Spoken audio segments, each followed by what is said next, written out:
chapter Ratio and Proportion. Today we will discuss proportion. In our previous video we have discussed ratio, and in today's video we will discuss proportion. So what is proportion? When two ratios have equal values, then it is said to be a proportion. For example, A to B is equals to C to D. If the ratio of A is to B is equals to C is to D, then these two quantities are in proportion. Okay.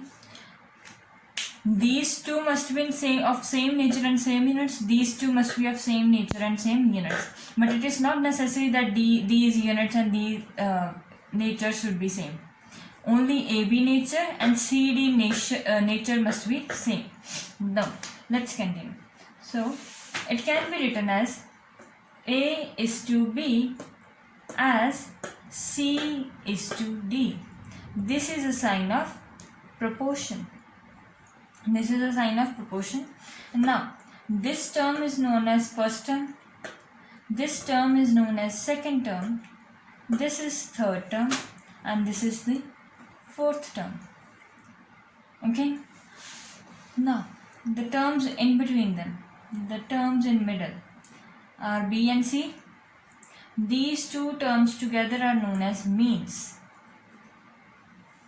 And now A and D are at outer ends. These are known as extremes. A is to B as C is to D. The middle terms, centre वाली जो term है, middle वाली जो term है, that are known as means, and the other end पर जो एक दूसरे के एंड पर है उन्हें हम कहते हैं एक्सट्रीम्स कहते हैं. ठीक है, ये फर्स्ट होगी, ये सेकेंड, ये थर्ड और ये फोर्थ. अब क्या है कि कुछ टाइप्स हैं इसकी जो हम डिस्कस करते हैं. पहला केस ही बना लेते हैं कि केस होते हैं अगर ऐसे A is to B as C is to D.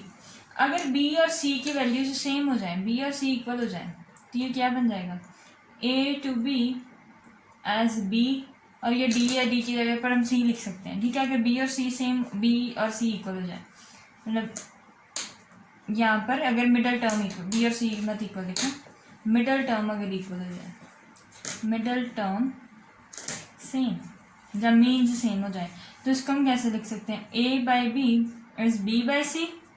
It can be further written as B square is equals to AC.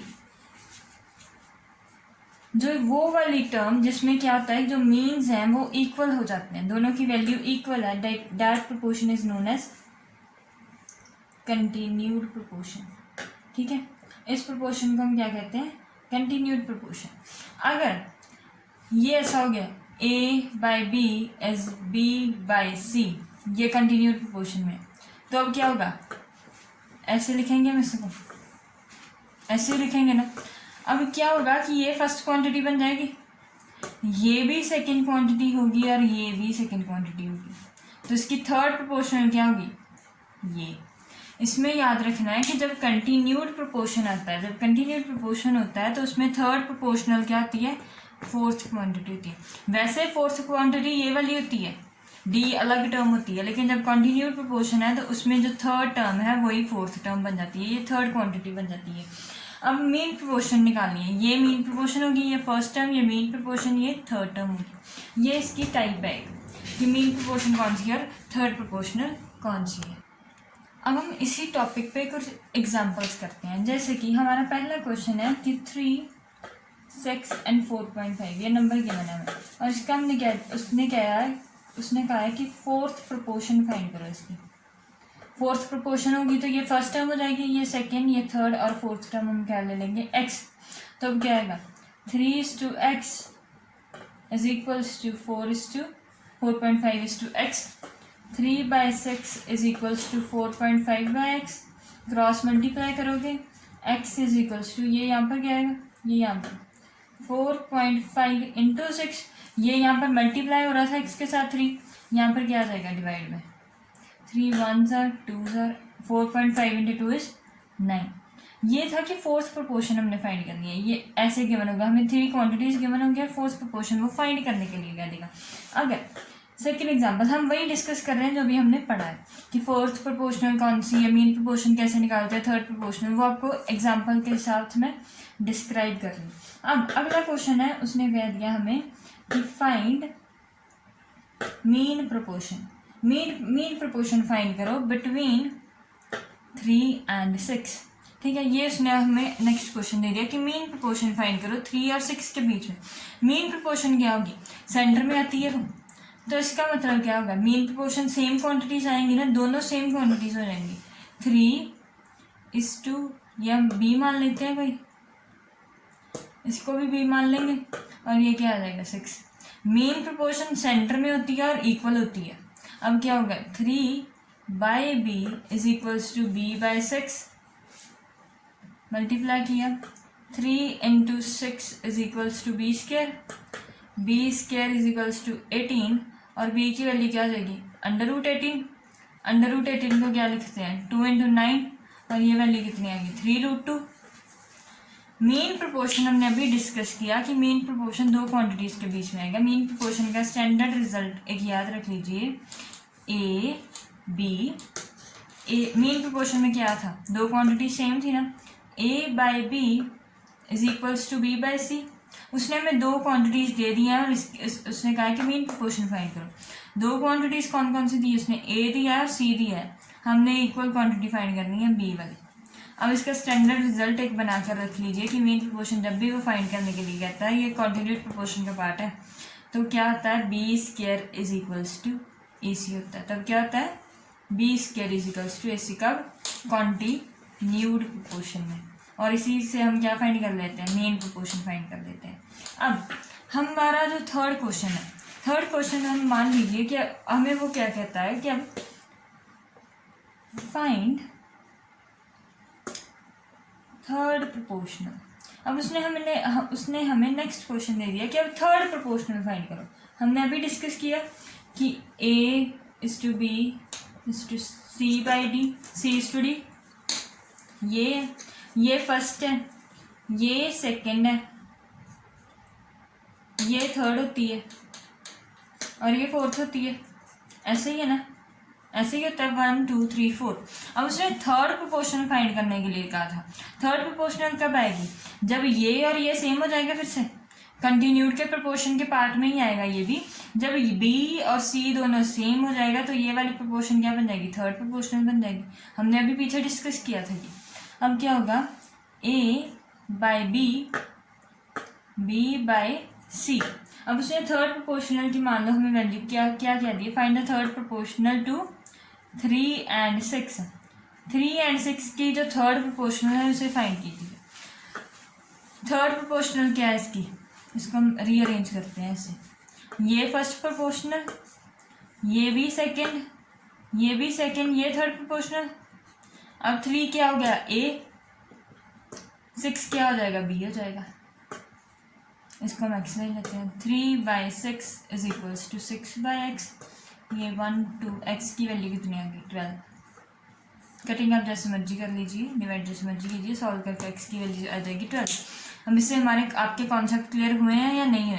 Continued proportion में फोर्थ प्रोपोर्शन, कंटिन्यूड प्रोपोर्शन में क्या होता है, मीन्स जो होते हैं वो सेम हो जाते हैं, एक्सट्रीम्स चेंज हो जाते हैं, मीन्स सेम हो जाते हैं, और फर्स्ट वाली फर्स्ट रहती है, ये जो मीन्स होते हैं वो टोटल सेकंड टर्म बन जाती है, और जो थर्ड है वो जो हमारी पहले फोर्थ टर्म थी वो थर्ड टर्म बन जाती है। जैसे वैसे first term, second term and third term, या उसकी हो जाएगी थर्ड प्रोपोर्शनल। अगर उसने हमें कह दिया कि मीन्स फाइंड करो तो मीन्स क्या आएगी, सेकंड प्रोपोर्शनल होगी, जो सेंटर में आएंगी। उसके रिजल्ट क्या निकाल दिया हमने, b² is equals to ac। अगर वो फोर्थ प्रोपोर्शनल डायरेक्ट कर मांग रहा है तो इसका मतलब कि उसका कॉन्टिन्यूड प्रोपोर्शन से कोई लेना देना नहीं है, उसको हमने डायरेक्ट सॉल्व करना है, 3:6:4.5:x। अब हम कुछ इसके क्वेश्चन डिस्कस करेंगे। अब हम इस कंसेप्ट को और डिटेल में डिस्कस करेंगे और इसके ऊपर कुछ क्वेश्चंस डिस्कस करेंगे। उसने हमें पहला क्वेश्चन दिया है कि x², 4 and 9 are in continued proportion, find the value of x। ये अब तीन क्वांटिटीज है और ये कॉन्टिन्यूड प्रोपोर्शन में है, तीन क्वांटिटीज कॉन्टिन्यूड प्रोपोर्शन में ही आएंगी। अब क्या होगा, फर्स्ट क्वांटिटी ये बन जाएगी 4, देन क्या लिखेंगे, यही जो है ये मीन्स बन जाएगी, ये 2 बार आ जाएगी 4:9। अब क्या होगा, इसको रीअरेंज कर लो। X square by 4 is equals to 4/9, x square is equals to 4 into 4/9, square का इधर क्या आ जाएगा, रूट, इसकी वैल्यू क्या आ गई 4√4/3, एक्स की वैल्यू ये आ गई। हम कॉन्टिन्यूड प्रोपोर्शन में क्या होता था, a is to b is to b is to c, sorry a is to B as b is to c, यही होता है। b वाली वैल्यू सेम होती है ना, तो b वाली सेंटर में क्या है 4 है, और ये b वाली वैल्यू हमने सेम लिख दी और इक्वेशन को इक्वेट किया। क्रॉस मल्टीप्लाई कर रहे हैं हम यहाँ पे, क्रॉस मल्टीप्लाई करके इक्वेशन इक्वेट होगी और ये हमारा आंसर आ गया। अब एक और क्वेश्चन हम ऐसे ही डिस्कस करते हैं कि वो क्या है। अब उसने एक और क्वेश्चन हमें दिया है, question 2, a b c are in continued proportion. ये किस में है, कॉन्टिन्यूड प्रोपोर्शन में। और एक रिलेशन उसने हमें और दिया है कि a b minus c is equals to 2b, then prove that, हमने अब कुछ प्रूव करना है, रिलेशन यूज करेंगे और कुछ प्रूव करना है। प्रूव क्या करना है हमें कि a minus C is equals to 2a plus b by a, ठीक है। अब उसने हमें क्या दिया, a b c are in continued proportion, then a by b is equals to b by c लिख लो। देन इसको रीअरेंज करके हमेशा एक रिजल्ट ही याद कर लो आप कि कॉन्टिन्यूड प्रोपोर्शन में हमेशा क्या आता है, b square is equals to AC होता है। कॉन्टिन्यूड प्रोपोर्शन में हमेशा क्या आता है, b square is equals to AC। अब हमने फाइंड किसकी वैल्यू करनी है, लेफ्ट हैंड साइड को हम लेते हैं, a माइनस सी निकालनी है। अब यहाँ से हमने a रिजल्ट में क्या चाहिए, सिर्फ b की फॉर्म में चाहिए, b की फॉर्म में चाहिए ना, तो हम क्या निकाल लेंगे, a माइनस सी, c को एलिमिनेट ही कर देंगे। यहाँ से c की वैल्यू निकाली, b square by a equal to c, a minus B square by a, ये इसकी वैल्यू आई। अब एलसीएम ले लिया, a square minus B square by a. अब आगे सॉल्व किया, a square minus B square का फॉर्मूला क्या होता है, a plus b into a minus b by a. ये आ गई हमारी वैल्यू ए माइनस सी की। अब उसने हमें एक और रिलेशन दिया, और रिलेशन कौन सा दिया उसने, A B minus C is equals to 2b, ये उसने हमें रिलेशन दिया। अब इसको करेंगे हम equate, a B minus a c is equals to 2b। अब बी वाली वैल्यूज को एक तरफ कर लो, a B minus 2b is equals to a c, b को कॉमन निकालना, a minus 2 by a is equals to c, ठीक है। यहाँ से हमने सी की वैल्यू फिर से निकाल ली, वो फिर से इस वैल्यू में आप पुट कर दो। यहाँ से ये दो रिलेशन जो बन रहे हैं ना, ये सारे के सारे रिलेशन जो बन रहे हैं ये आ रहा है, इससे हमारा ये प्रूव हो जाएगा, प्रूव हो जाएगा। पहले क्या करना है कि कॉन्टिन्यूड प्रोपोर्शन में आप एक बात हमेशा याद रख लीजिए कि बी स्क्वायर किसके इक्वल आएगा, हमेशा ए सी के इक्वल आएगा। उससे हमने सी की वैल्यू निकाल ली, सी की वैल्यू इस टर्म्स में आ गई, ये वाली वैल्यू बन गई सी की।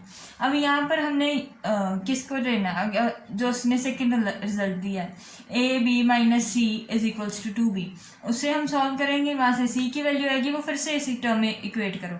और जब इक्वेट करते जाओगे तो ये वाली दोनों, एक लेफ्ट हैंड साइड पे इक्वेट कर लीजिए, एक राइट हैंड साइड पे इक्वेट कर लीजिए। जब आप इक्वेट करते जाएंगे तो हमारी वैल्यूज आती जाएंगी, ठीक है। अब आप इसको ऐसे भी कर सकते हो कि ये सी की वैल्यू आ गई है ना, ये सी की वैल्यू को इस बी की वैल्यू के इक्वल रख लो, जैसे ये भी सी की वैल्यू है, ये भी सी की वैल्यू है। यहाँ पर क्या कर लो, a b square by b into a minus 2 by a, ये कट गया, ये बी से एक बी कट गया, b is equals to a minus 2, ये ए यहाँ पर 2 आ जाएगा, a minus b is equals to 2। अब ए माइनस बी की वैल्यू कितनी है, 2 है ना, ए माइनस बी की 2 वैल्यू यहाँ पर रख दो। ये सबसे आसान तरीका है। पहले क्या करो, ए माइनस सी हमने लेफ्ट हैंड साइड ली है, ए माइनस सी की वैल्यू कॉन्टिन्यूड प्रोपोर्शन के रिलेशन से निकाली, वहां से एक रिलेशन आ गया, ए स्क्वायर माइनस बी स्क्वायर का फॉर्मूला लगाया, तो ये टर्म कहाँ पर आ गई, ए माइनस बी पर। अब क्या करना है कि जो हमने सेकेंड उसने रिजल्ट दिया था उसे खोलेंगे, वहां से हम सी की वैल्यू निकाल लेंगे, ये भी सी की वैल्यू है और ये भी सी की वैल्यू है, इस दो टर्म्स को इक्वेट करेंगे और वहां से हमारी कितनी वैल्यू आ जाएगी, ए माइनस बी की वैल्यू 2 आ जाएगी, वो यहाँ पर फिल कर देंगे और हमारा प्रूव हो जाएगा। अब हम इसी पर एक और क्वेश्चन डिस्कस करते हैं। उसने कहा है कि find two numbers so that mean proportional between them is 12 and the third proportional to this number is 96। अब ये हमारे कॉन्सेप्ट अच्छी तरीके से क्लियर कर देगा कि मीन प्रोपोर्शन क्या है, थर्ड प्रोपोर्शन क्या है। मीन प्रोपोर्शन और थर्ड प्रोपोर्शन में एक बात तो क्लियर है कि ये तीनों नंबर कौन से में होंगे, कॉन्टिन्यूड प्रोपोर्शन में होंगे। अब मीन प्रोपोर्शनल की वैल्यू 12 है, तो इसका मतलब कि a by B is equals to b by c है। मेन प्रोपोर्शनल सेम है। अब उसने हमें क्या दे दिया है कि b की वैल्यू कितनी है, 12 है। यहाँ से क्या आ जाएगा, B square is equals to AC, B square 12 into 12 is equals to AC। इसको यहीं पर छोड़ दो। अब थर्ड प्रोपोर्शनल उसने क्या दिया हमें, थर्ड प्रोपोर्शनल, इसका मतलब क्या है कि अब ये दो नंबर है जो A और C है, वो जो C है वो मीन्स बन जाएगा A by C is equals to C by D. ठीक है, वैसा होगा। थर्ड प्रोपोर्शनल उसने कहा है कि दो नंबर ऐसे फाइंड करो जिनमें जब मीन प्रोपोर्शन, एक केस उसने दिया कि जब मीन प्रोपोर्शन आए उसमें तो मीन प्रोपोर्शनल 12 आ जाए, लेकिन अगर वही दो नंबर में थर्ड प्रोपोर्शनल आए तो थर्ड प्रोपोर्शनल कितना आ जाए, 96 आ जाए। तो इसका मतलब भी तब क्या होगा, जो बीच वाला नंबर है C है वो क्या बन जाएगा, मीन्स बन जाएगा। अब क्या है, A D is equals to C square आ गया, D की वैल्यू कितनी है 96 और ये C स्क्वायर आ गया। हम हमने A और C की वैल्यू फाइंड करनी है। A की वैल्यू कितनी आ गई, C स्क्वायर बाई 96 और इस वैल्यू को यहाँ पर पुट कर दो। 12 into 12 is equals to A की वैल्यू कितनी है, C square into C by 96। अब ये मल्टीप्लाई हो जाएंगी, 12 इंटू 96 बाई क्यूब रूट, इसका ये तीन आ जाएंगी ना, तो ये यहाँ पर क्या आ गया, क्यूब रूट। अब क्यूब रूट को कैसे सॉल्व करोगे, 3 इंटू 4, इसको भी कैसे लिख लोगे 3 इंटू 4, 96 को कैसे लिखोगे 12 इंटू 8, 12 को कैसे लिख लोगे 3 इंटू 4 और 8 को कैसे लिख लोगे 2 की पावर 3। ये C हो गया, C में 3 कितने आ गए 3 अंडर रूट में, 4 भी कितने आ गए 3 और 2 भी कितने हैं 3, तो C की वैल्यू कितनी आएगी 3 2 6 6 4 24, C की वैल्यू आ गई हमारी 12। अब मुझे लगता है कि आपका ये मीन प्रोपोर्शन और थर्ड प्रोपोर्शनल का कॉन्सेप्ट क्लियर हो गया होगा। अब इस पर तो क्वेश्चन आ सकता है, लेकिन इस एक तरीके से और क्वेश्चन भी आ सकता है। अब हम वो डिस्कस करते हैं कि और तरीके से कैसे आएंगे, वो आएंगे प्रूव डैट के क्वेश्चन आएंगे। अब एक और तरीका है, एक और तरीके से क्वेश्चन आएंगे कि उसने हमें हमेशा क्या गिवन होगा, A बाई बी और C बाई डी ये प्रोपोर्शन में है और कुछ टर्म्स दे देगा कि इसको प्रूव करो, और उसका हम एक्सटेंडेड रिजल्ट याद कर लेते हैं कि वैसे ही प्रूव करेंगे। वैसा सबसे आसान तरीका है, वो हर एक क्वेश्चन में एप्लीकेबल है और सबसे आसान तरीका यही है। वो क्या है तरीका है कि अगर ये दिया हो A by B is equals to C by D, ये प्रोपोर्शन में है, तो हमेशा क्या कर लो, लेट कर लो, सपोज कर लो कि ये K के बराबर है। इवन कॉन्टिन्यूअस प्रोपोर्शन में भी अगर आप ये कर लोगे तब भी वो चल जाएगा। तब क्या आ जाएगा, A by B, B by C is equals to के, A by B is equals to K, B by C equal to K. ठीक है, यहाँ पर आगे हम सॉल्व कर लेंगे। A की वैल्यू क्या आ जाएगी B के और B की वैल्यू क्या आ जाएगी C के। ठीक है, अब हमेशा जब भी आपको ऐसे प्रोपोर्शन वाले क्वेश्चन आ जाए ना, आगे प्रॉपर्टीज़ पर भी आएंगे प्रोपोर्शन वाले क्वेश्चन, तो हमेशा एक ही तरीका याद रखो कि ये करो, A by B is equals to C by D, इसको के लेट कर लो। अब यहाँ से क्या आएगा, A by B is equals to k and C by d is equals to के, A is equals to B के and C is equals to D के। अब आपको जो भी क्वेश्चन आ जाए वो प्रूव हो जाएगा।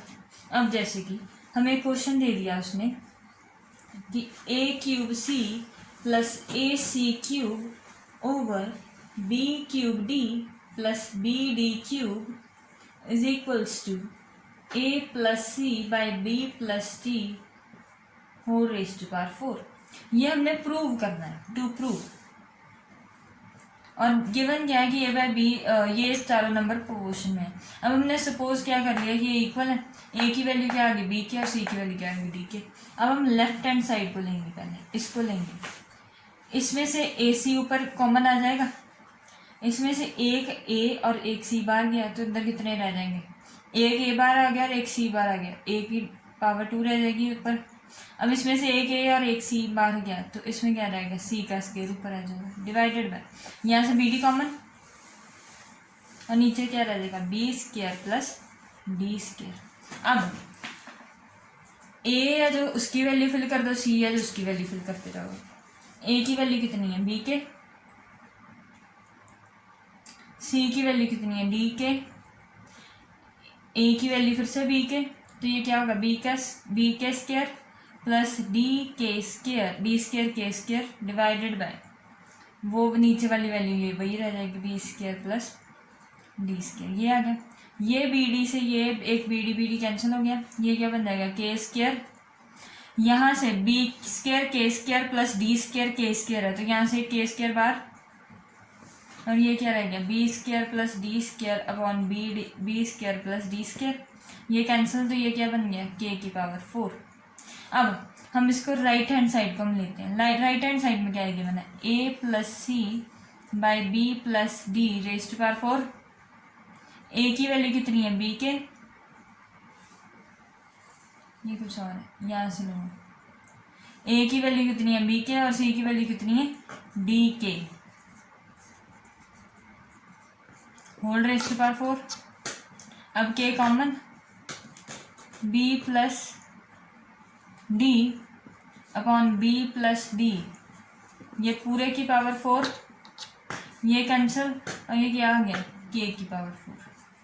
लेफ्ट हैंड साइड भी के की पावर 4 और राइट हैंड साइड भी क्या वैल्यू आ गई के की पावर 4, तो ये क्या हो गए दोनों इक्वल हो गए।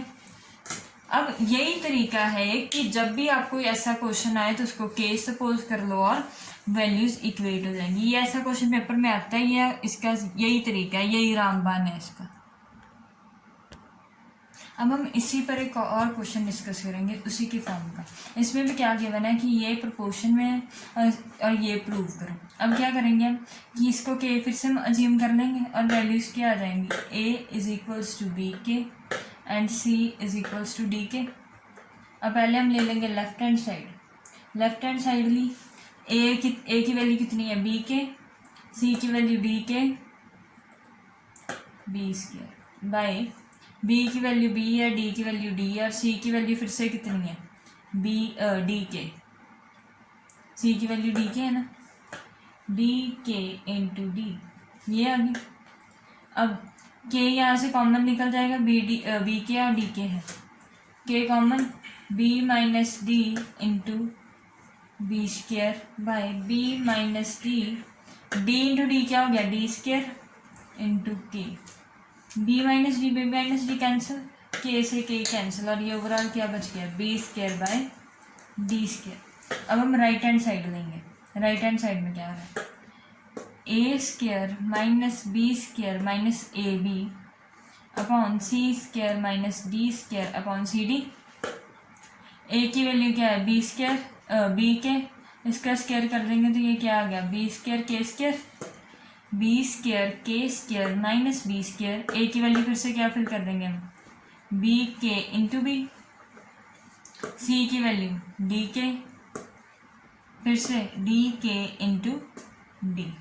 अब क्या आ गया B square K minus B square K upon D square K minus D into D square.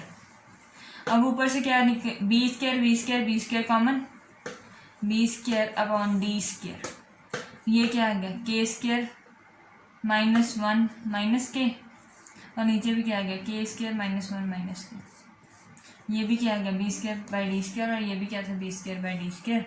तो right hand side is equals to left hand side. ऐसे क्वेश्चंस को करने का एक ही तरीका है कि हमेशा उसको के इक्वलेट कर लो। अब हम एक और तरीके का क्वेश्चन डिस्कस करते हैं कि अगर हमें ये गिवन हो और ये प्रूव करना, वो अब हम डिस्कस करेंगे कि हमें प्रूफ गिवन है लेकिन हमने अब क्या प्रूव करना है कि ये चार जो नंबर गिवन है हम वो प्रपोर्शन में है। अब जो नेक्स्ट टाइप का क्वेश्चन है उसमें क्या हो रहा है कि प्रूफ हमें गिवन है और हमने ये प्रूव करना है कि अब ये चारों जो हैं वो प्रोपोर्शन में है। तो अब इसे कैसे करेंगे, अब प्रूव कैसे करना है, इसका एक ही तरीका है कि जो क्वांटिटीज नहीं ना चाहिए होती वो रिमूव करते हैं। प्रूव करने वाली में हम क्या चाहिए P Q R R S, और यहाँ पर एक एक्स्ट्रा क्वांटिटी है दोनों इक्वेशन में एम और एम, इसको हम रिमूव कर देंगे। यहाँ से m की वैल्यू कितनी आ जाएगी, p plus R by Q is equals to m। यहाँ से हम पहले लेंगे इसका LCM, s plus Q over S Q is equals to m by R, और यहाँ से m की वैल्यू r s by Q upon S Q is equals to m। ये भी m है, ये भी m है, m और m इक्वल, तो ये क्या आ जाएगा, p plus R upon Q is equals to R S plus Q upon S Q. Q से क्यू कैंसिल, इसको क्रॉस मल्टीप्लाई किया, S P plus R S is equals to R S plus R Q, R S cancel, S upon R, इसको रहने दो, S P is equals to R Q, ये Q नीचे आएगा, P upon Q is equals to R upon S. ये prove हो गया। ये एक सबसे अच्छा तरीका है सॉल्व करने का क्वेश्चन, कि जो हमें क्वांटिटी नहीं ना चाहिए होती, हमेशा किसी भी टाइप के क्वेश्चन में कभी भी ऐसा करना हो ना, जो हमें क्वांटिटी नहीं चाहिए होती है ना, उसको रिमूव करने की कोशिश करना, जो हमें प्रूव में नहीं चाहिए होती है। जैसे हमने पीछे वाले क्वेश्चन में एक क्वेश्चन किया था ना, जिसमें हमें रिजल्ट में क्या चाहिए था, सिर्फ ए बी चाहिए था, उसमें हमने क्या किया था कि सी की वैल्यू डाल दी थी।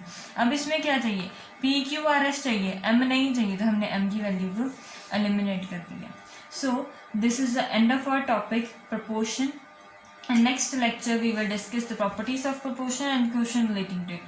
Till then, goodbye, enjoy your studies and like and subscribe my channel.